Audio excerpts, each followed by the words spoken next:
Bonjour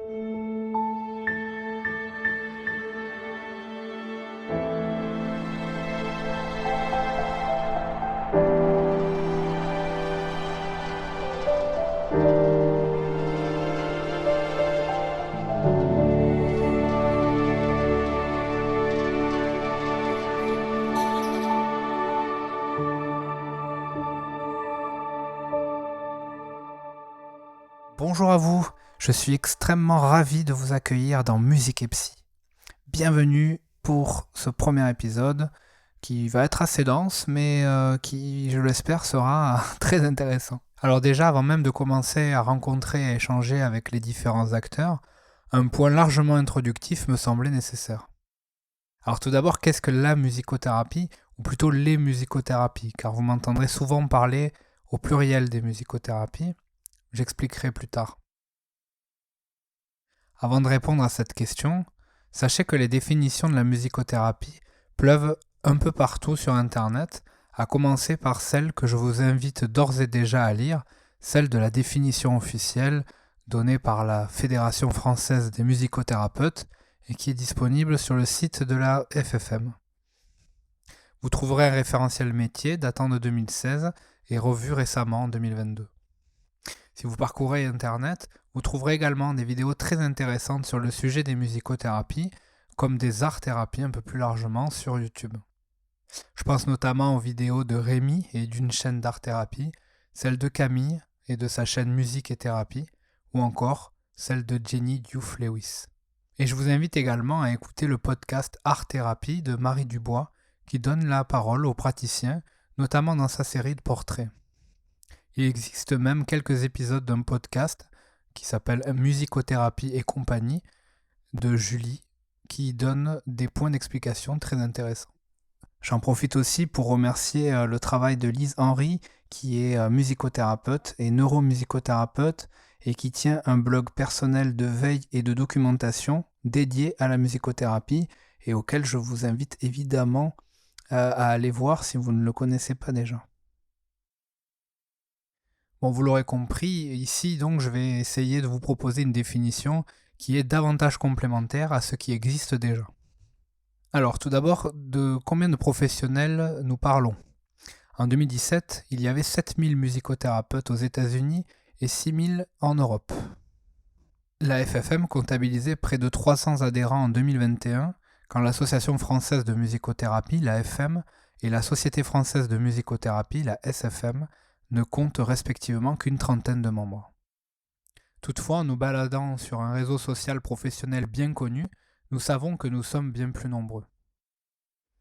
Il existe donc différentes associations, fédérations, qui se sont liées pour protéger et faire connaître la profession. Jusqu'à peu, il existait 5 organismes de formation, il en existe maintenant plus que 4, agréés et adhérents à la FFM. Ces formations délivrent donc un diplôme après 3 à 5 ans d'études. Les différents diplômes sont des certifications, des diplômes universitaires, et il existe un master création artistique avec une spécialisation en musicothérapie. Nous espérons toutefois que des formations sérieuses existantes, non répertoriées par la FFM comme le DU de musicothérapie de l'Université de Toulouse Jean Jaurès par exemple, puissent voir croître leur durée d'enseignement théorique et pratique. Mais allez sur ces différents sites internet pour avoir plus d'informations à ce sujet. Alors revenons à notre histoire. Globalement, sans rentrer dans les détails, posons juste ici que la musicothérapie prend ses origines depuis l'Antiquité, où certains avaient déjà compris largement le pouvoir de la musique pour guérir les âmes meurtries. D'ailleurs, à ce sujet, François-Xavier Wrett a écrit dans son livre qu'il y a finalement dans l'histoire 2 formes de musicothérapie. Une musicothérapie modale, donc une musicothérapie qui utilisait entre autres choses les modes grecs anciens, mais aussi des gammes asiatiques, pentatoniques notamment, et une musicothérapie davantage structurelle qui dépend finalement de rituels et d'une société de référence dans lequel elle va s'inscrire et dans lequel le soin va aussi se développer. En France, la musicothérapie existe, conceptuellement en tout cas, depuis 1954, notamment par le biais de Jacques Jost, ingénieur du son.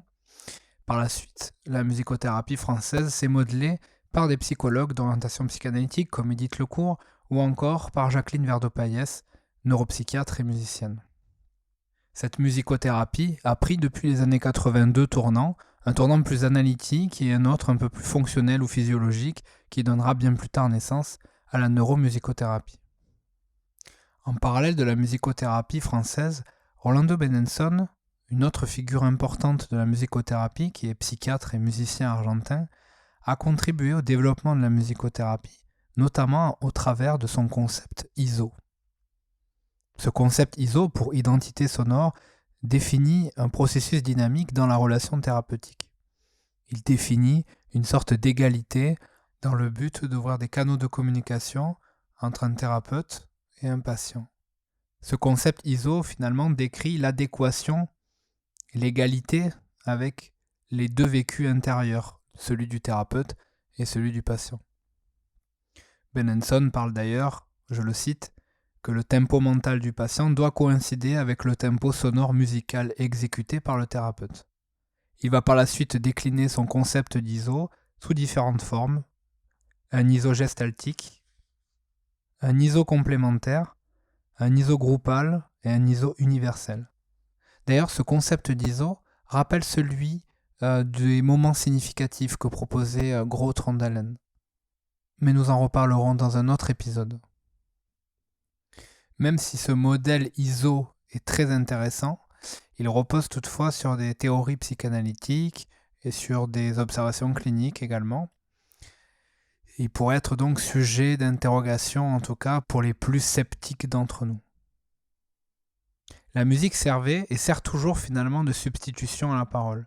C'est peut-être pour cela que les psychologues se sont un peu intéressés à cette forme de médiation thérapeutique qui passe par le non-verbal, même si pour autant la musicothérapie, c'est important de le souligner, est un métier à part entière. La question du rattachement de la musicothérapie à un métier qu'on qualifiera de support est encore posée pour l'avoir lu récemment. Alors je ne prétendrai absolument pas y répondre ici, et je pense qu'elle reste surtout personne dépendante, bien entendu. Certains professionnels seront très à l'aise, d'autres éprouveront un manque d'une connaissance, d'une compétence, qu'importe. Du coup, trancher sur cette question me paraît très injuste pour les musicothérapeutes. L'absence de reconnaissance officielle de cette profession et la présence du titre non protégé de musicothérapeute contribuent à renforcer en quelque sorte ce flou artistique. Du moins en France, mais nous y reviendrons dans quelques instants. En tout cas, pour l'heure, il s'agit d'un métier à part entière qu'il convient de respecter afin de libérer les musicothérapeutes de la justification de leurs actes. Pour ma part, je me suis formé dans une des écoles agréées par la FFM en étant déjà psychologue pour développer mes compétences d'une part et par éthique et souci de ne déposséder personne d'autre part. Alors revenons à notre sujet, si on devait définir la ou les musicothérapies, disons qu'il s'agirait d'une ramification très spécifique de l'art-thérapie qui, elle, est une discipline qui est plus vaste, qui peut également utiliser la musique, mais pas seulement. La musicothérapie, quant à elle, utilise principalement la musique et le sonore, l'instrument ou l'objet sonore, comme un outil de soin. On parle souvent d'ailleurs de la musicothérapie comme un objet de soin, une pratique de soin inscrite dans une démarche de soin. Je vous invite à lire le référentiel métier de la FFM. Le mot soin, évidemment, est à comprendre ici dans son sens le plus large, englobant finalement les aspects thérapeutiques et rééducatifs de la musicothérapie et les deux acceptions anglaises du mot soin, regroupant du coup le care et le cure. C'est-à-dire l'action de prendre soin, la posture empathique, l'attention, la compétence, la capacité de réponse, etc., etc. Le but principal ou le but premier de la musicothérapie reste de favoriser des canaux de communication et d'expression en passant par une modalité non verbale pour faire émerger justement du verbal, des émotions, etc. Des personnes, notamment comme Jacqueline Verdepaillès, soulevaient une importante question sur les capacités expressives de la musique. Est-ce un objectif ou un moyen ? En observant cliniquement nos séances, et en fonction évidemment de la population avec laquelle nous travaillons, il peut s'agir des deux. Notons également que la musicothérapie n'est pas née de son propre champ paradigmatique, comme ont pu l'être par exemple les métiers de psychomotricien ou encore celui de psychologue. Si on prend l'exemple des nombreuses pratiques psychothérapeutiques, elles se basent sur des théories qui ont précédé leur propre pratique et mise en application sur le terrain. Alors si en 2003, Jacqueline Verdepaillès expliquait que la musicothérapie finalement entretenait des frontières un petit peu poreuses avec la psychothérapie, en la désignant notamment de psychothérapie non verbale, ce n'est pas pour autant une psychothérapie à part entière, ce qu'il convient également de préciser pour éviter davantage de confusion. Mais qu'en est-il aujourd'hui de cette musicothérapie, et en France notamment? Globalement, si elle n'est pas recommandée par les organismes de tutelle français, faute de preuves, avec plein de guillemets bien entendu, que nous discuterons au fur et à mesure des futurs épisodes, en tout cas, je l'espère, là où les musicothérapies sont donc utilisées aujourd'hui, entre autres, dans l'accompagnement des troubles neurodéveloppementaux, des troubles neurodégénératifs, mais également dans des domaines plus somatiques, en pédiatrie, en algologie, c'est-à-dire dans le traitement de la douleur, en cardiologie, en pneumologie, en soins palliatifs, et également dans des services de néonates. La musicothérapie fait partie d'une catégorie plus large de thérapies, souvent appelée thérapie complémentaire, de soins de support, voire des INM, des interventions non médicamenteuses, qui est un terme voulu par la Haute Autorité de Santé. Tout ceci montre la vision de ces thérapies, qu'on oppose encore trop souvent à la seule action pharmacologique ou psychopharmacologique d'une molécule. Rassurons-nous, nous sommes parfaitement conscients que la comparaison ne se tient absolument pas. Une note reste une note, même si elle peut avoir des effets secondaires positifs comme négatifs. Je vous invite d'ailleurs à lire à ce sujet le papier de 2018 de Cherry Hens et de ses collègues qui évoque les différentes utilisations saines entre guillemets ou malsaines entre guillemets de l'écoute musicale et la mise en échec probable de l'autorégulation émotionnelle. La musique peut aussi intensifier les humeurs négatives et dépressives, favoriser les pensées négatives par rumination, ou encore rappeler et faire revivre des souvenirs traumatiques. La musique seule peut aider, mais la force de la musicothérapie réside dans la relation thérapeutique par la musique. Notons au passage que si la musicothérapie n'est pas reconnue en France, elle reste néanmoins soutenue par un rapport de l'OMS, l'Organisation mondiale de la santé, et notamment par ce rapport qui date de 2019, écrit par Fancourt et Finn, et qui recense pas loin de 900 publications sur le domaine des arts appliqués dans la santé, art dont la musique fait évidemment partie, vous vous doutez, ce qui n'est pas rien quand même pour appuyer et justifier la pertinence des arts dans le soin. Ce rapport fait la synthèse des données mondiales sur le rôle des arts dans l'amélioration de la santé et du bien-être, en Europe notamment. Notons que dans ces 900 études, il y avait au total 200 revues, qui couvrent donc un total encore plus grand de 3000 études. Ceci pourrait être quand même relativement suffisant, en tout cas, ça l'est pour les auteurs de ce rapport. Il conclut des bienfaits des arts sur la santé. N'allons même pas dans le détail, mais déjà sur cet aspect-là. C'est pourquoi tout porte à croire qu'il ne s'agit pas d'une affaire de conviction, mais vraiment d'une affaire de science. Du coup, avant de commencer à définir ce qu'est la musicothérapie, on va plutôt la définir par ce qu'elle n'est pas. Alors, elle n'est pas pédagogique, elle n'est pas occupationnelle, ce n'est pas un groupe de musique, ce n'est pas un prétexte, notamment pour un professionnel de santé musicien de faire de la musique, ou pour un professionnel de santé mélomane d'en écouter, ou de faire écouter de la musique à ses patients. Ce n'est pas une simple, avec plein de guillemets, médiation. Ce terme a été longuement débattu par des communautés d'art thérapeutes et de musicothérapeutes, les médiations thérapeutiques étant un terme plus proposé par les psychologues notamment, mais pas que. Ce n'est pas non plus de la musicologie comme on peut parfois l'entendre, par confusion ou par méconnaissance.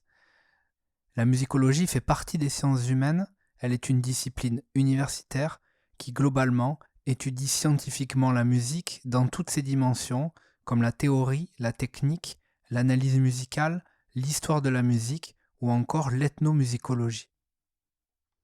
Pour intéressante que cette discipline soit, On conviendra quand même que nous sommes plutôt assez éloignés de la réalité du terrain et des patients que nous accompagnons.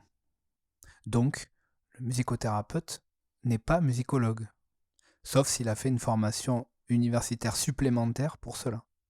Peut-être est-il utile de préciser que le musicothérapeute n'est pas un musicien intervenant. Là encore, une certaine confusion pourrait exister puisque le musicien intervenant est généralement titulaire du DUMI, le diplôme universitaire des musiciens intervenants. Ce professionnel présente différentes compétences, notamment artistiques, pédagogiques et de médiation culturelle. Alors, si nous pouvons en croiser dans des lieux de soins, ce n'est pas pour autant des musicothérapeutes, car jouer de la musique sans projet thérapeutique global comme individuel nous éloigne du cœur de notre propos, qui est la musicothérapie. Et même si dans le cadre de cette pratique, on peut observer, je sais pas, par exemple une amélioration de l'estime de soi, de la créativité, une diminution de l'anxiété, qu'importe, ou tout autre aspect peut-être un peu intrinsèque au simple fait de faire de la musique finalement. Ce n'est pas pour autant de la musicothérapie.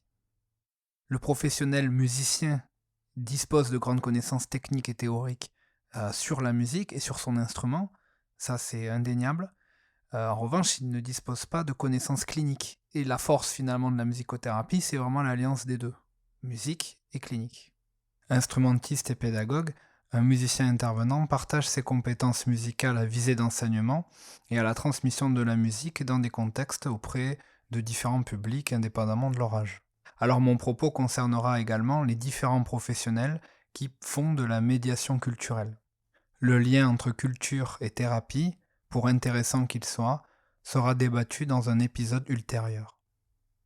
Et surtout, ce qu'elle n'est pas, la musicothérapie, elle n'est pas unique, parce qu'effectivement, c'est pour ça que j'ai mis plein de pluriels, il existe autant de musicothérapie que de musicothérapeutes. Ce qui fait que les prises en charge individuelles, elles tiennent compte, bien entendu, des particularités interindividuelles, musicales et psychologiques du patient, ce qui rend les musicothérapies donc plurielles et par conséquent la généralisation des effets et la conceptualisation même d'une recherche extrêmement difficile à mettre en place.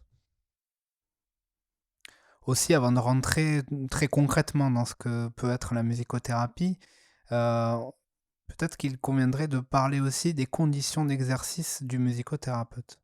Alors le musicothérapeute peut exercer généralement en libéral et s'il a la chance d'avoir devant lui une institution ouverte et progressiste, en institution.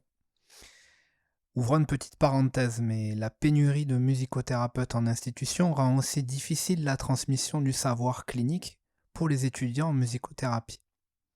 Malheureusement, pas tous ont eu la chance de bénéficier d'un apprentissage vicariant, d'avoir eu une supervision, un encadrement pratique sur le terrain, à mon sens, nécessaire à tout apprenant. Mais fermons cette parenthèse. Alors se lancer en libéral, à la sortie de la formation, est parfois la solution la plus logique et pragmatique. Elle l'est en psychologie, mais elle l'est d'autant plus vraie en musicothérapie. Toutefois, même s'il a ses défauts, le travail en institution peut vraiment être une force pour le musicothérapeute quand il est autorisé à en pousser les portes, bien entendu. Si on se représente une équipe de rugby, puisqu'on sort tout fraîchement de la Coupe du Monde, il n'y a pas de stars, tous convergent vers la même direction. Reculer pour avancer plus loin en tout cas. Dans le soin, on pourrait également l'espérer. En somme, pas de Messi comme Lionel dans le foot ou comme le sauveur personnel de chaque patient. Savoir faire des passes s'apprend et se comprend justement. Du coup, dans cette logique, les équipes pluridisciplinaires ne doivent pas ressembler à une sorte d'arche de Noé comportant un représentant de chaque espèce. Je suppose que le patient n'a que faire de la démultiplication de professionnels qui se présentent à lui et il n'en fait pas collection. Il mérite la synergie de tous ces cerveaux qui lui sont mis à disposition, connectés à l'unisson dans la même direction. Comprendre aussi le métier de tout un chacun permet d'éviter les glissements de tâches et peut renforcer la transdisciplinarité qui n'est parfois qu'utopie. Si on revient à notre sujet, le carrefour le plus important, la frontière la plus poreuse, disons, pour le musicothérapeute, reste cette dimension verbale. En effet, la musicothérapie est décrite comme une thérapie non verbale. Mais nous savons qu'il n'y a pas que les instruments qui résonnent en séance. Évidemment, raisonner est à comprendre dans les deux sens du terme. Lorsqu'on évoque la verbalisation, il peut s'agir généralement de l'expérience musicothérapeutique immédiatement vécue par le patient, même si certains d'entre eux peuvent déposer des ressentis beaucoup plus intimes. Alors que faire de ce dépôt ? Il peut être tentant pour le musicothérapeute de poursuivre un petit peu au-delà de la musique produite en séance. J'utilise pour ma part souvent l'expression de continuum langagier pour décrire cette porosité entre les métiers de musicothérapeute et celui de psychologue. À mon sens, qu'on le prenne dans un sens ou dans un autre, la musicothérapie peut commencer là où la psychothérapie ne peut continuer, et inversement, la psychothérapie peut commencer là où la musicothérapie a permis de faire émerger du contenu verbal, métaphorique, symbolique, qu'importe. En somme, du matériau brut, parfois déjà un peu abouti, en tout cas un matériau sur lequel un psychologue ou un psychiatre peut poursuivre. Alors, on va venir un petit peu à commencer à répondre à cette question après une large introduction. Classiquement, on peut dire qu'il existe deux modalités à la pratique contemporaine de la musicothérapie. La première est une musicothérapie active, la seconde une musicothérapie réceptive. Alors je vais définir ces deux formes de musicothérapie et je prendrai soin de compléter ces définitions par des extraits issus de ma propre pratique clinique. Il s'agira d'extraits de séances, mais aussi des extraits de composition à usage des patients.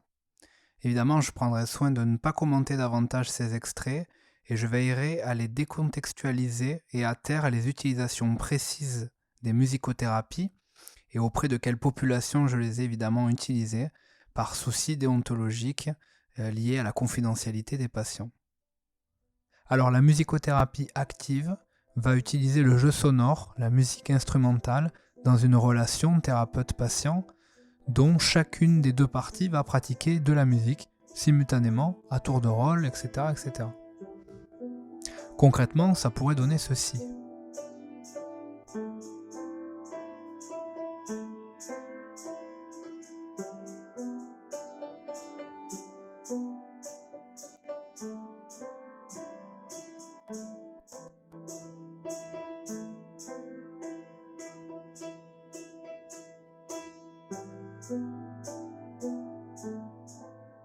Dans la musicothérapie active, nous pouvons trouver des techniques issues de l'improvisation musicale qui nous vient notamment de l'école anglaise. Ce qui pourrait donner ceci par exemple.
La musicothérapie réceptive va toujours utiliser la musique, mais cette fois-ci, elle va davantage procéder à favoriser l'écoute active du patient plutôt que de passer par une pratique instrumentale. L'idée étant de travailler ici principalement, selon évidemment les populations, mais autour des émotions ressenties, du revécu, des souvenirs, etc., etc. Ce qui pourrait donner ceci par exemple. Tu sais, dans la vie, personne n'est pareil. Chacun est unique. Chacun vit avec sa différence. Elle peut même être intime. Chacune d'entre elles peut être plus ou moins complexe à vivre. Chacun Chacun a sa différence à nous raconter. Notre différence, c'est ce que nous sommes. Chaque différence mériterait qu'on y prête attention. Être différent, parfois, ça fait peur. Mais dis-toi que toi aussi, tu es différent. Et tu dois vivre avec cette différence.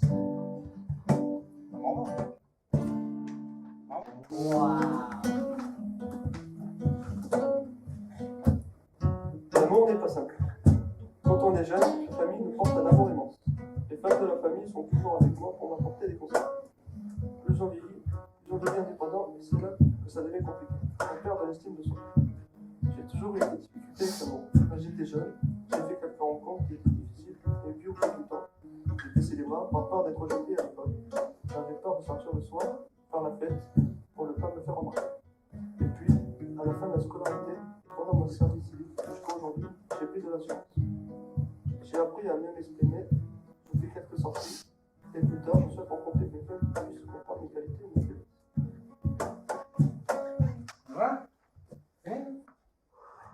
On a touché le fond là. Qu'est-ce qu'il y a là?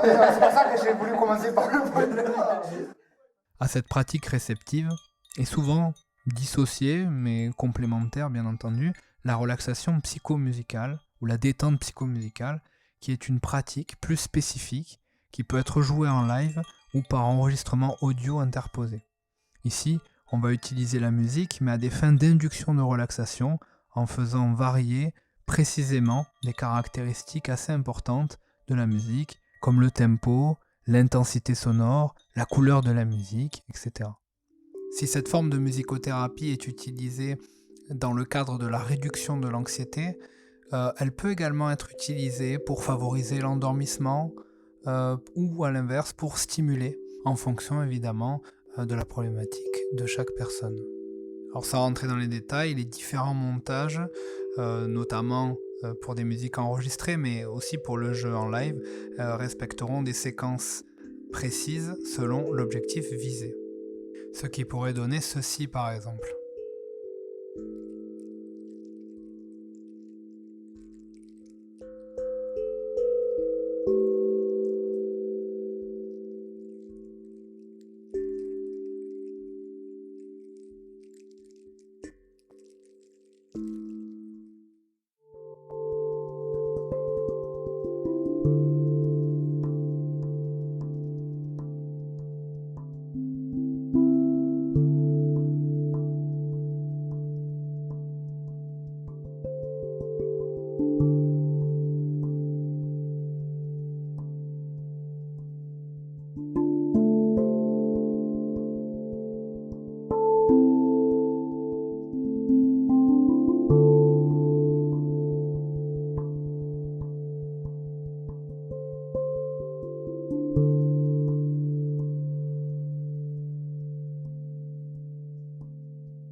Mais également ceci.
Bien entendu, je vous renvoie ici aux travaux de Stéphane Guettin et de son équipe qui ont largement publié sur le sujet.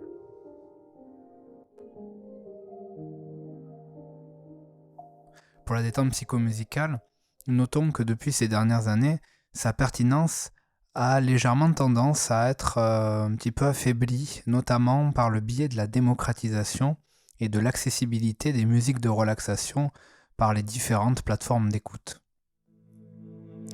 Aussi, l'émergence de différents logiciels, applications beaucoup plus professionnelles en lien avec ce type de musicothérapie vient complexifier, malgré eux, la présence et la nécessité même de la personne du musicothérapeute.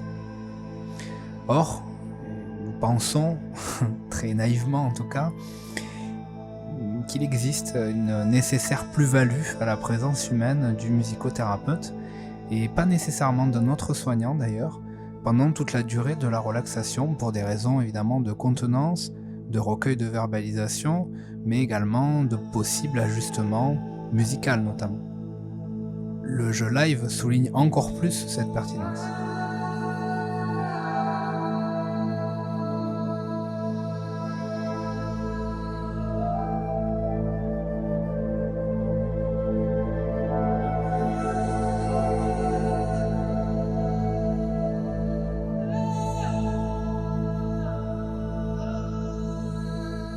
Et n'oublions pas également une troisième forme de musicothérapie que je place un peu plus à la marge, car à mon sens, elle n'est pas suffisamment discriminante pour en faire une troisième catégorie à part entière. Je parle de la musicothérapie créative, qu'on peut parfois lire ci et là, mais que je suppose qu'on peut ranger dans le champ de la musicothérapie active, en tout cas dans le cadre de cette présentation. Dans ce type de musicothérapie, le patient joue et reconstitue des musiques précomposées par le musicothérapeute de façon à développer ses compétences.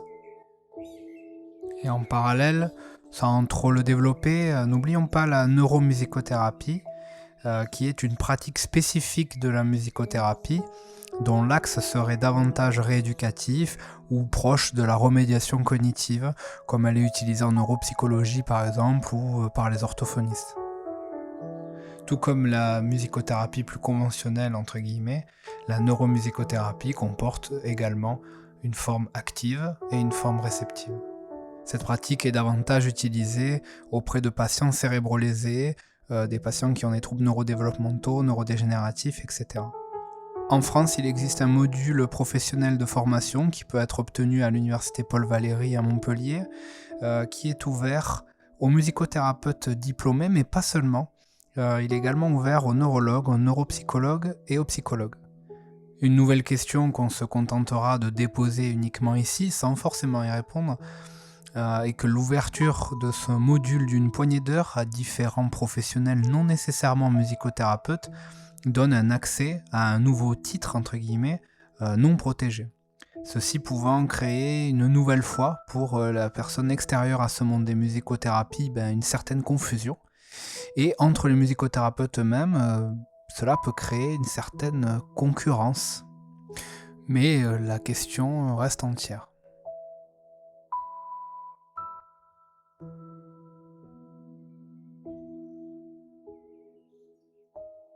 Il est nécessaire également de rappeler que la musicothérapie est généralement pratiquée par prescription médicale ou par indication d'autres professionnels comme les psychologues par exemple.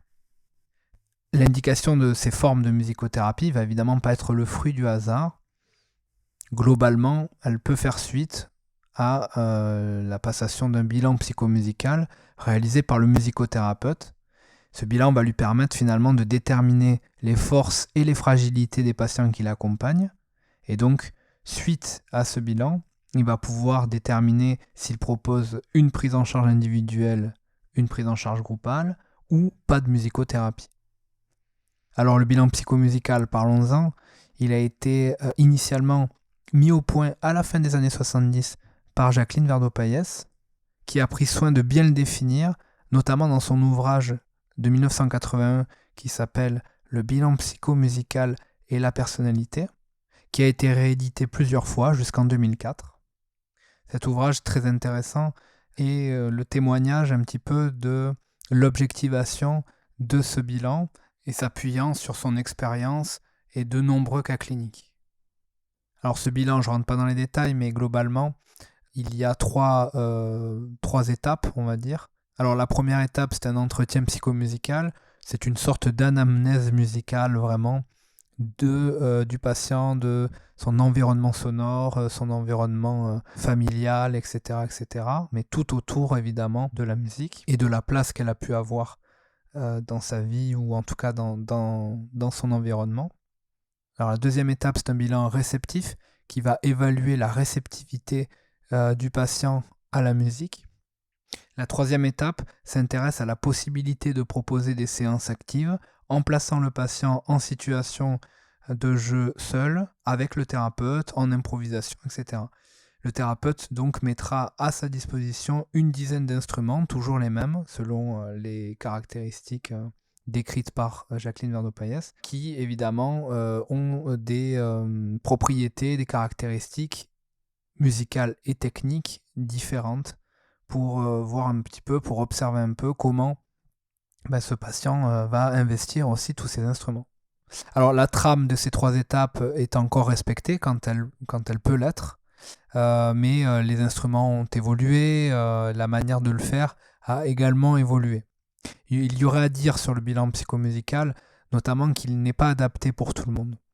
Une autre remarque qu'on pourrait faire aussi, c'est que la fonction du bilan réceptif peut être, si on est mal formé à la psychologie, quelque peu interprétative, car s'appuyant sur la même logique que les tests projectifs.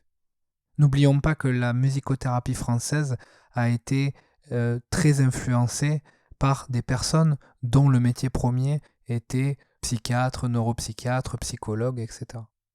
Et une autre remarque aussi qu'on pourrait faire au bilan réceptif comme l'avait conceptualisé Jacqueline Verdeaux-Payès et dans le choix des œuvres, des 10 œuvres qu'elle fait écouter aux patients, dont les critères sont très très largement subjectifs.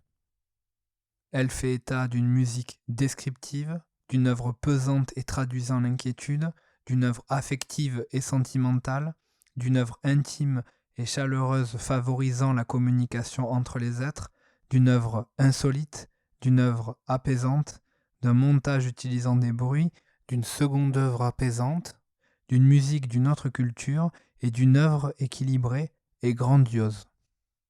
Plusieurs bandes sonores sont proposées, mais nous observons que la plupart des musiques réceptives proposées dans ce bilan concernent davantage la musique qu'on qualifiera de savante. Or, il paraîtrait difficile de ne pas prendre en compte l'évolution sociétale de la musique. Cela ouvre également à une autre question qui est celle de l'éclectisme musical du thérapeute. C'est vrai qu'il semblerait difficilement pertinent d'utiliser des artistes comme Kerry James, Ayam ou La Funky par exemple en EHPAD. Ça serait très drôle, mais je pense pas que ce soit très pertinent. Peut-être que ça pourrait l'être dans, on va dire, une trentaine, quarantaine d'années. A l'inverse, rares seraient les adolescents d'aujourd'hui, non musiciens ou non issus de familles de musiciens, sensibles au paradoxal dies irae rempli de vie finalement d'un Mozart agonisant, à la beauté d'une fantaisie ininterrompue de Chopin, à l'émotion des danses roumaines d'un Béla Bartók, au déphasage entêtant d'un Steve Reich, d'un minimalisme redoutable, à la poésie d'un Brel en précurseur du rap, à l'alliance des émotions contradictoires d'un Hector Lavoe, des textes profonds et tristes sur fond de salsa heureuse, à la technicité vocale d'Adjaro, ou encore à la précision et à la créativité rythmique d'un Larnell Lewis, pour ne citer d'ailleurs que quelques brillants et inspirants artistes et musiciens. Bien que de plus en plus, la culture populaire, dans les séries, les films, les jeux vidéo, mette un petit peu à l'honneur ces fameuses musiques savantes, et des artistes, par exemple comme Sofiane Pamar, réussissent à merveille cette alliance entre l'influence 19e romantique et les sonorités rap actuelles. Mais bon, on s'égare un petit peu. Une fois qu'on a précisé ça, finalement, il semble important de compléter encore.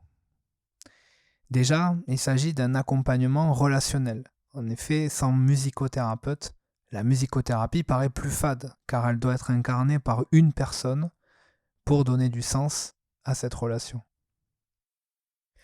Irving Yalom disait très justement et très joliment, je le cite, « Et naturellement, il y a cet instrument, le plus élégant et le plus complexe de tous, le Stradivarius de la pratique psychothérapeutique, la personne même du thérapeute. » D'ailleurs, on constatera dans ces mots, avec un certain amusement, le choix aussi précis d'un tel instrument, technique, précieux, mélodieux, cher et rare. Si on file encore un peu plus la métaphore, le thérapeute, sa personne, sa personnalité, devient une sorte de premier violon, un peu central finalement, entre le chef, ce patient, sa parole, sa problématique psychique, et le reste de l'orchestre, le reste de l'équipe médicale, soignante, éducative, etc. Qui est-il d'ailleurs ce musicothérapeute ? On vient d'en parler un petit peu. Alors il y a le bon et le mauvais musicothérapeute. Le bon fait de la musique avec les patients et le mauvais il en fait aussi, mais c'est pas pareil. Alors, je pense que les plus jeunes d'entre nous n'auront pas la ref, mais je tente cette blague.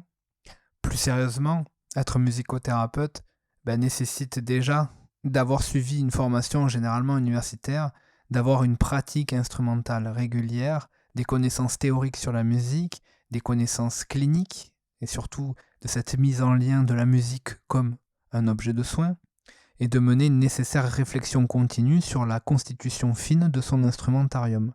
Par exemple, la recherche du son souhaité par et pour le patient, sur son propre rapport à la musique, écoutée et pratiquée, et à l'esthétisme sonore, musical, et tout ce qui pourrait être utile ou limitant dans la dynamique de la relation thérapeutique. Par exemple, les pensées, les émotions, sa posture professionnelle, en lien direct ou non avec la musique. Dans son papier très intéressant en 2017, Nicole Dupéré différencie deux types de musicothérapeutes. Le musicothérapeute plutôt musicien et le musicothérapeute plutôt soignant. Cette distinction est très intéressante parce qu'elle pointe la diversité aussi de nos différents rapports et exercices de la musique et du soin. Il est vrai que derrière le thérapeute, le musicien, surtout s'il a été professionnel, on pourrait supposer donc avec une certaine brillance technique, doit nécessairement faire un deuil sur le rendu sonore. Ce qui reste intéressant en séance est d'autant plus le processus que le résultat final. Toutefois, il apparaît encore difficile de statuer sur la place ou la non-place de l'esthétisme dans le processus thérapeutique. Cliniquement, disons que nous pouvons observer qu'elle est une aide, un moyen, mais pas nécessairement un objectif. À l'exception, évidemment, si le projet thérapeutique flirte avec celui du culturel, par exemple, ou dans des cas où il est nécessaire de renforcer notre alliance thérapeutique avec certains patients musiciens qui ne conçoivent pas nécessairement la musique d'une autre manière que par le biais de l'esthétisme, de la performance, etc., etc. Mais faisons une pause. Alors si on reprend encore un exemple, qu'on débattra davantage dans de futurs épisodes, je vais vous faire écouter la fin d'une prise en charge musicothérapeutique par un produit culturel finalisé. J'aimerais vous faire écouter Amailleur, ce morceau réalisé à 6 mains ou 3 cerveaux, est le reflet finalement, et le témoin de ce croisement possible, non à la place, mais en parallèle de la thérapie, du culturel, de l'esthétisme, de l'expression, d'un patient impatient de devenir artiste.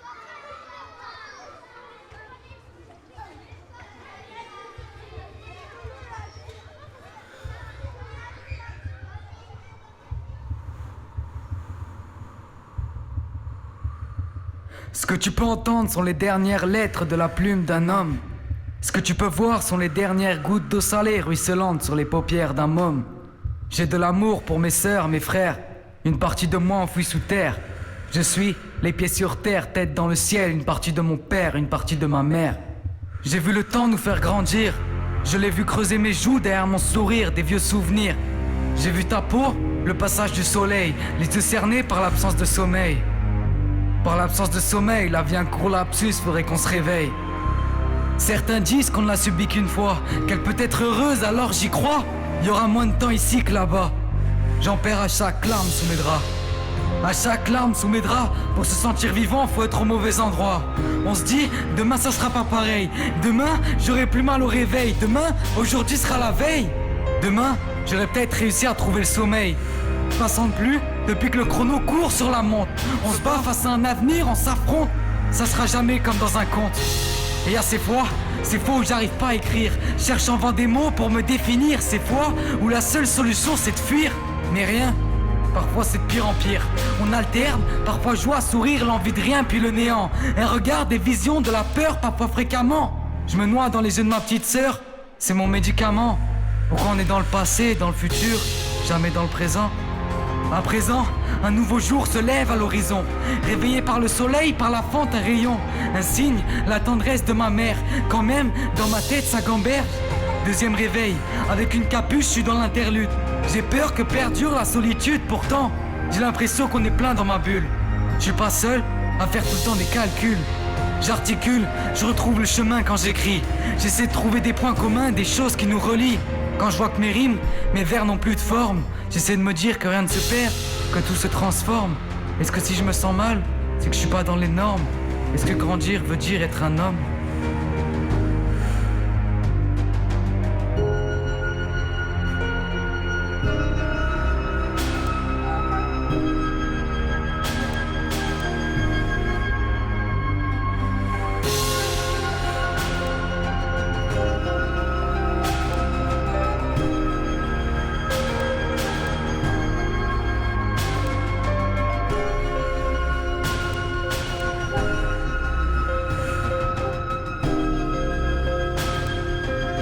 Est-ce que grandir veut dire être un homme?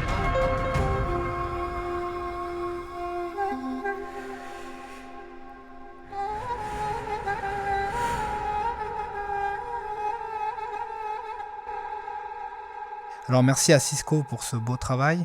Évidemment, le chemin de la séance au studio pour aboutir à ce produit fini dépend pleinement de la demande du patient. Évidemment, rien ne lui est imposé. Je pose ça ici et on y reviendra avec grand plaisir un tout petit peu plus tard. Revenons à cette notion d'esthétisme qui, évidemment, doit être nuancée. Dans son petit livre très intéressant, Musique, musicothérapie et développement de l'enfant, Vaillancourt invite à se méfier des instruments bas de gamme et à ne pas placer dans son instrumentarium des instruments d'éveil musical, par exemple. Donc la place de la qualité de l'instrument, voire du jeu lui-même, peut être discutée. Il serait difficile de penser que le brouhaha est thérapeutique. À cette question, on pourrait répondre que tout peut être tenté, à condition bien évidemment que le thérapeute se mette en position métacognitive constamment et pense à l'utilité clinique de ses actions. Il doit évidemment avoir tout un cortège de questions que tout cela soulève.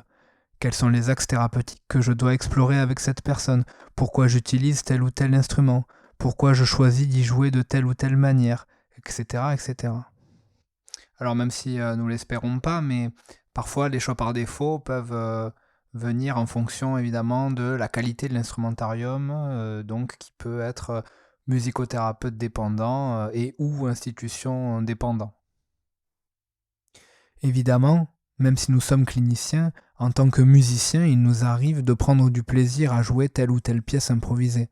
Néanmoins, nous veillons scrupuleusement, du moins je l'espère, à ce que ce plaisir vienne de surcroît, comme le disait très très justement un collègue psychiatre musicien, qu'il ne soit finalement qu'une conséquence. Il ne sera du coup en aucun cas source de motivation intrinsèque pour le thérapeute, ni une finalité à atteindre en séance. Mais tout ça soulève aussi une autre question. Est-ce que la musicothérapie, alors qu'elle s'adresse évidemment aux non-musiciens, peut aussi l'être avec des patients musiciens? Alors certains musicothérapeutes tranchent par la négative. Plus prudemment comme toujours, on va répondre que c'est au cas par cas. Jouer avec des personnes déjà musiciennes peut générer une certaine frustration pour cette personne, surtout lorsque en séance, elle n'atteint pas le niveau dans lequel elle avait peut-être excellé par le passé. D'ailleurs, à cette question à laquelle il est difficile de répondre, avec une certaine note d'humour, nous avons parfois utilisé avec mon collègue psychiatre, le docteur Gepner, des expressions pour désigner différentes manières de jouer pour des participants, notamment musiciens, dans un groupe de musicothérapie active basé sur l'improvisation musicale. Du coup, nous pouvons croiser des personnes qui ont, entre guillemets, le complexe du soliste, c'est-à-dire cette manière de jouer de manière frénétique, continue, voire en excès sans tenir compte du groupe.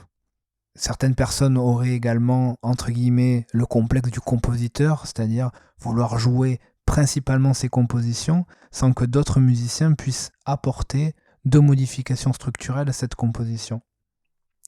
Et puis dans ce cadre, je reprendrai également une autre expression qui m'a toujours amusé d'un ami bassiste qui, j'espère, se reconnaîtra, qui définissait le syndrome de la croche pointée. C'est-à-dire de vouloir absolument jouer à l'identique d'un CD, d'un concert, etc.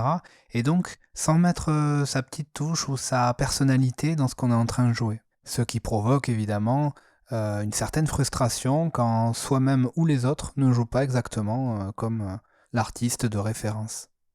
Alors au-delà du trait d'humour, mais ces fonctionnements sont évidemment le reliquat d'un apprentissage et d'une pratique musicale individuelle qui sont autant de force que parfois d'écueils en séance de groupe notamment. Alors il y a quelques décennies, Juliette Alvin, une musicothérapeute française qui est partie en Angleterre, recommandait aux musicothérapeutes l'utilisation de leur instrument premier. Alors malheureusement, ce n'est pas toujours facile. Je pense notamment à nos amis violonistes qui ont un instrument de plusieurs milliers d'euros dans les mains et qui vont peut-être pas forcément confier à des personnes en situation de handicap, quel qu'il soit d'ailleurs, leur instrument, de peur qu'ils n'en fassent au pire plusieurs copeaux de bois. À ce sujet, Gérard Ducournau précisait que le patient comme le musicothérapeute assistait parfois à, je le cite, la mise à mort de l'instrument. D'ailleurs, pour qu'il soit pleinement investi dans la relation thérapeutique, le musicothérapeute n'a pas vraiment la place pour ce type de pensée envahissante, pour ces différentes peurs matérielles, même si elles sont évidemment pleinement légitimes. Pareil pour nos amis soufflants, ils pourraient eux l'utiliser mais pas forcément le partager aux patients. Et dans mon cadre plus personnel, la batterie étant difficilement transportable partout, et l'utiliser avec des personnes qui ont des difficultés psychomotrices et qui ne savent pas doser leur frappe peut forcément abîmer l'instrument. Bon, on va dire que c'est même le propre de tous les instruments percussifs. Parce que oui, on ne l'a pas précisé ça, mais en général, la musicothérapie n'étant pas déployée suffisamment sur le territoire, le musicothérapeute vient généralement avec ses propres instruments, payés avec ses propres deniers, et dont le remplacement d'instruments n'étant pas toujours possible. C'est un élément pratique, mais qu'il convient de porter à la connaissance de personnes étrangères à la musicothérapie. Alors tous ces éléments vont peut-être en tout cas impacter nos prises en charge, quoi qu'on en dise. Ce sont aussi des questions que d'autres professionnels n'ont pas vraiment à se poser. En dépit des axes thérapeutiques qu'on s'était fixés, il faudra adapter nos axes en fonction également des moyens financiers et matériels que nous avons à disposition. Alors il est inutile de rappeler à quel point être musicien devient de plus en plus luxueux, les instruments de qualité coûtant immédiatement très cher. Et notamment depuis ces dernières années, pour la petite parenthèse. En tout cas, ils deviennent trop chers pour pouvoir en changer, comme pour souhaiter un instrumentarium le plus éclectique et adaptatif possible. La musicothérapie, au-delà d'être une discipline clinique relationnelle, est surtout une discipline clinique instrumentale, au sens que le recours à un objet médiateur est au cœur de cette thérapie. À l'inverse de la psychothérapie, qui est généralement, on va dire, une clinique à main nue, c'est-à-dire un bureau, un papier, un stylo suffisent très généralement. Alors oui, on peut se dire que le recours à la voix et aux percussions corporelles ne coûte rien, mais convenons tous ensemble que cela limite considérablement le champ des possibles. On pourrait donc souhaiter un cercle vertueux, c'est-à-dire que plus la musicothérapie sera reconnue, plus il y aura peut-être des moyens alloués aux séances, et donc plus le suivi musicothérapeutique pourrait être encore plus, on va dire, de meilleure qualité, que ce qu'il peut l'être déjà, avec parfois les moyens du bord. Alors ceci étant dit, complétons. Dans son ouvrage La musicothérapie interactive, Amelia Oldfield, qui a une grande pratique de la musicothérapie, notamment mais pas que avec des enfants autistes, conseille également d'utiliser son premier instrument, mais ne prête pas sa clarinette, qui est son premier instrument, ce qui peut évidemment s'entendre. Il est naturellement plus facile de faire un 4 mains quand on est pianiste, ou un, je ne sais pas trop comment on va pouvoir l'appeler, mais un 4 bras, 4 jambes quand on est batteur, plutôt qu'un 2 bouches quand on est soufflant. Quoi qu'il en soit, Amelia Oldfield a chiffré quantitativement l'utilisation de son instrumentarium, et il est intéressant d'observer que dans le cadre d'une de ses prises en charge, active dans 88% du temps, elle n'utilise que 7,7% sa clarinette, elle utilise 24% le piano, 22,4% d'autres instruments et 57% des vocalisations. Alors je ne sais pas si cela est réellement représentatif de l'ensemble de nos pratiques. En tout cas, ça a le mérite de nous éclairer un petit peu. En tout cas, je serais ravi d'échanger avec vous sur ce sujet. Mais allons encore un tout petit peu plus loin. Il peut aussi venir cette autre question. Peut-on être musicothérapeute sans être musicien ? Je pense que c'est très difficile de se lancer sans connaître la musique à minima, ni avoir certains automatismes de musicien pour se libérer justement de cette technique et rester dans la relation thérapeutique. Au-delà de quoi, le risque majeur est de rester dans ce qu'on va appeler très trivialement le côté occupationnel, qui, s'il peut être intéressant, peut être mené par n'importe qui que par des musicothérapeutes. On peut également préciser que sans culture musicale, il reste aussi très difficile de faire des séances.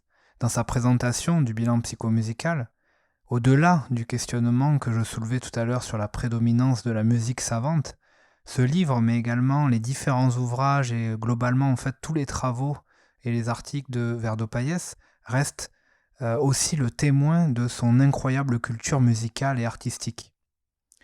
Cette culture musicale est le terreau de l'inspiration et de la créativité, et nos séances réclament ces deux compétences. Cet élément central de la technicité musicale rend également la recherche clinique difficile à réaliser et la réplicabilité des données difficile, parce que d'une part la technicité sera différente, mais également que nous n'avons pas tous le même instrumentarium à disposition, ni la même appétence avec tel ou tel instrument. Un petit mot peut-être aussi sur un autre terme que vous avez peut-être déjà entendu, qui est la sonothérapie, également appelée sonologie. Et selon Ducournau, il existe d'autres termes comme la cure sonique, l'acousticothérapie, la psychophonie, etc., etc. Alors déjà, quel dommage qu'il s'agisse encore d'une énième ramification, car par définition, le son et la musique vont curieusement bien ensemble, vous en conviendrez. La sonothérapie, c'est l'utilisation de sons, et a priori non de musique, bien qu'il faudra qu'on m'explique si une succession de sons ne forme pas une musique à l'issue, à des fins thérapeutiques. L'instrumentarium est différent de celui du musicothérapeute, beaucoup plus axé sur des instruments vibratoires, comme les diapasons thérapeutiques, les bols de cristal, etc. La littérature scientifique est d'ailleurs plus rare que pour la musicothérapie. Elle est souvent basée sur des témoignages ou des démonstrations, parfois à la frontière de ce qu'on pourrait qualifier d'ésotérisme, disons. Alors, même avec un esprit ouvert, malheureusement, ça ne sera pas vraiment pris en compte dans un environnement médical et paramédical qui est beaucoup plus cartésien. Si on prend l'exemple de l'autisme, la méthode Tomatis, qui est une des méthodes en sonothérapie, n'a pas montré d'effet significatif auprès de personnes autistes. Mais une étude chez l'adulte montre l'effet d'une chaise à vibration sur la diminution des troubles du comportement chez des personnes adultes autistes avec une déficience intellectuelle sévère. C'est une parenthèse, nous reparlerons bien entendu de l'autisme et certainement de la sonothérapie dans un autre contexte. D'ailleurs, cela invite à penser aussi au mot thérapie et thérapeutique. Ce mot thérapie, aujourd'hui, est largement galvaudé. On l'entend ici et là, et malheureusement, Ça contribue à rendre aussi le repérage de la musicothérapie particulièrement difficile pour les autres professionnels de santé. La musicothérapie, je l'ai dit tout à l'heure, mais je le précise à nouveau, porte finalement mal son nom, puisque elle peut être à la fois rééducative, à la fois thérapeutique, et c'est en ça aussi qu'elle est complexe finalement à comprendre pour des professionnels de santé beaucoup plus installés dans le paysage médico-social, puisque ces musicothérapies se placent finalement au carrefour de plusieurs disciplines. Enfin, très rapidement, on va déjà commencer à donner un tout petit élément de réponse à cette fameuse question « Qu'est-ce qui soigne dans la musicothérapie ?» Dans ce même article précédemment cité, Nicole Dupéré explique que les différents cadres, physiques et symboliques, soignent davantage car ils contiennent le dispositif et la musique qui la caractérise. Comme tout autre soin ou tout autre accompagnement, la musicothérapie est soumise aux différents écosystèmes qui l'entourent et qui ralentissent sa reconnaissance. Mais nous verrons et discuterons plus tard cette notion d'efficacité, qui est une sorte de Graal recherché dans les études, comme par les organismes de tutelle français et international, mais cela fera l'objet d'un épisode spécifique. Alors toutes ces questions de définition sont essentielles pour prévenir finalement la dérive charlatane de la musique qui soigne. Marie Aurentin, en 2022, écrivait très justement « La clinique nourrit la théorie et la théorie éclaire la clinique ». Alors, si vous êtes resté encore parmi nous, déjà merci. Et puis, permettez-moi une petite digression générale en guise de conclusion pour ce premier épisode. Tout d'abord, je souhaiterais remercier, bien entendu, tous mes collègues qui sont force de proposition via la création de vidéos, d'articles dans des revues plus ou moins spécialisées, d'interviews, etc., visant à faire connaître la musicothérapie et à déconstruire les représentations et les idées reçues. Je pense que nous sommes tous mus par une volonté de rendre sa juste place à cette discipline dans une société qui aujourd'hui prône à tout va le développement personnel, faisant ainsi naître un marché du coaching, du bien-être, des personnes donc peu scrupuleuses, convaincues de s'être formées, entre autres choses, à la musicothérapie ou à l'art-thérapie, en quelques jours, à défaut d'être convaincues d'être psycho quelque chose ou thérapeute machin. Le moins qu'on puisse dire, c'est que la créativité est de mise pour trouver de nouvelles manières de produire du vide avec de jolis noms. Alors que le titre de psychothérapeute en France est seulement depuis 2010 et heureusement protégé par l'Agence régionale de santé, il n'est malheureusement pas rare de voir des personnes qui peuvent prétendre un petit peu ce titre et qui trouvent des manières de le faire en contournant un petit peu la législation, en parlant peut-être de psychothérapie non conventionnée par exemple. Ce qui peut être une manière, on va dire, idéale de proposer à des personnes en souffrance un petit temps d'art-thérapie, musicothérapie, psychothérapie, une sorte de all-inclusive, de package total, en prônant haut et fort la carte du bien-être. Bon, heureusement, il s'agit, nous l'espérons en tout cas, de cas plutôt rares, mais je pense que c'est important de garder une certaine forme de vigilance. Aussi, il vient depuis quelque temps cette nouvelle catégorie de psychopraticiens qui, supposons-le, par souci d'économie cognitive, temporelle, financière, qu'importe, n'ont pas voulu ou n'ont pas pu, laissons-leur le bénéfice du doute, faire et éprouver les années d'études nécessaires pour devenir psychologue ou psychiatre. Déjà qu'au terme de 5 années d'études, que chaque psychologue conscient sortant du master ressent comme insuffisant en poursuivant très souvent sa formation continue par les diplômes universitaires, les lectures, les colloques, etc., et notamment par le biais de ce fameux et précieux temps FIR, formation, information, recherche, qui, en ouvrant une petite parenthèse au passage, est souvent menacé par les différentes institutions, alors que c'est un temps nécessaire finalement à tout professionnel au-delà même du psychologue. Fermons la parenthèse. On rappelle aussi au passage que dans certains pays comme le Canada, pour pas le citer, on ne peut être psychologue qu'avec un doctorat et on ne peut être musicothérapeute qu'avec des diplômes de niveau licence minimum, voire master, assortis d'accréditation à renouveler tous les 5 ans. Alors tout ça pour dire que vouloir aider son prochain, c'est évidemment une très très bonne chose.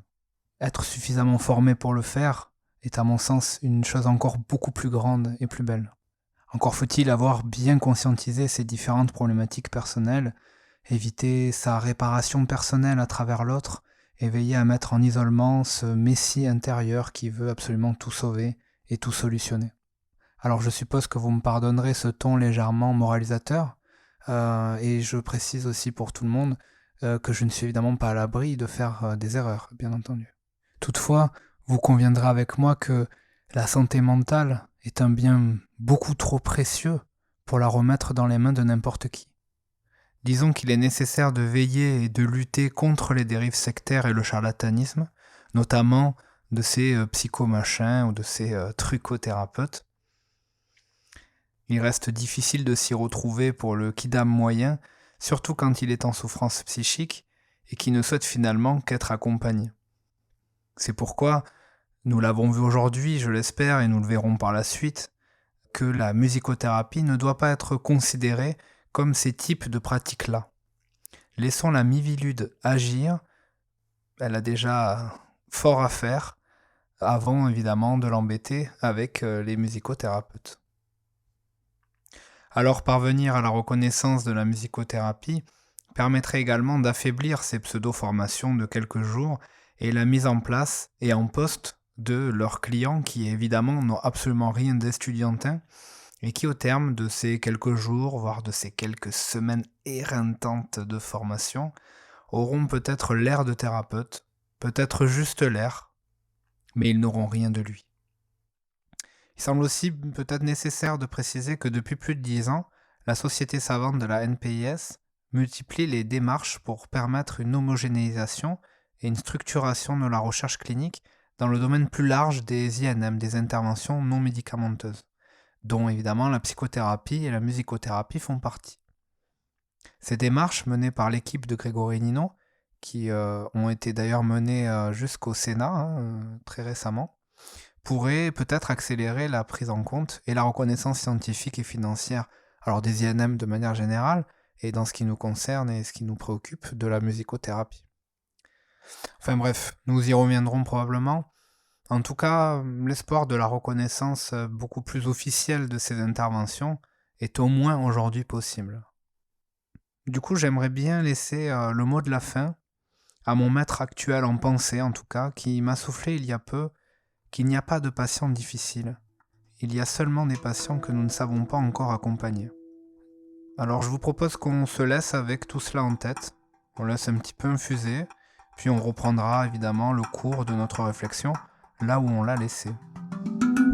Aujourd'hui, nous avons donc vu qu'il était difficile de proposer une définition unique de la musicothérapie, tant il existe différentes manières pour le musicothérapeute d'avoir rencontré la clinique d'une part et la musique d'autre part. Nous avons également vu que la seule définition de la musicothérapie, posée sous la forme d'une seule question, qu'est-ce qu'elle est finalement ?